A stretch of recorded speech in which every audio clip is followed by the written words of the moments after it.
पांचवा पर्दा जो हमारे दिलों के ऊपर दुनियादारी के सबब पड़ता है वो नमाज से इनहराफ है।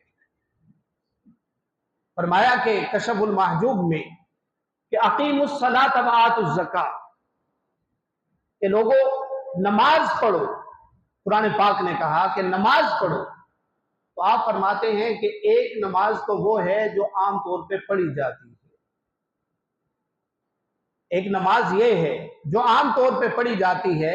सालिक की नमाज ये नमाज नहीं होती। सालिक का वुजू ये वुजू नहीं होता जो आम होता है। सालिक की पाकीज़गी वो ये नहीं होती जो आम होती है। जब वुजू कर रहा हो तो वो ख्याल करे कि ए अल्लाह मेरे हाथों के गुनाह माफ कर दे, चेहरे को धो रहा हो मेरे चेहरे के गुनाह माफ कर दे, मैं पाँव धो रहा हो मेरे पाँव के गुनाह माफ कर दे, मेरी आंखों के गुनाह माफ हो जाए, कानों का मसा कर रहा हो कानों के गुनाह माफ हो जाए। ये सालिक की तहारत है।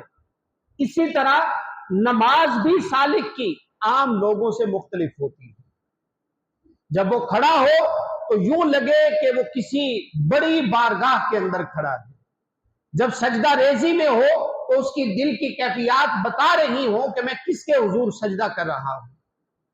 जब वो नमाज के बाद अल्लाह रब्बुल इज्जत के साथ हम कलामी करने लगे, अपने हाथ उठाए, अपनी खाली झोली उसके सामने रखे, तो वाक़तन पता लगे कि मैं किसके साथ सरगोशी में मसरूफ हूं, मैं किसके साथ महवे कलाम हूं। ये उसका इदराक होना चाहिए, ये उसको पता होना चाहिए।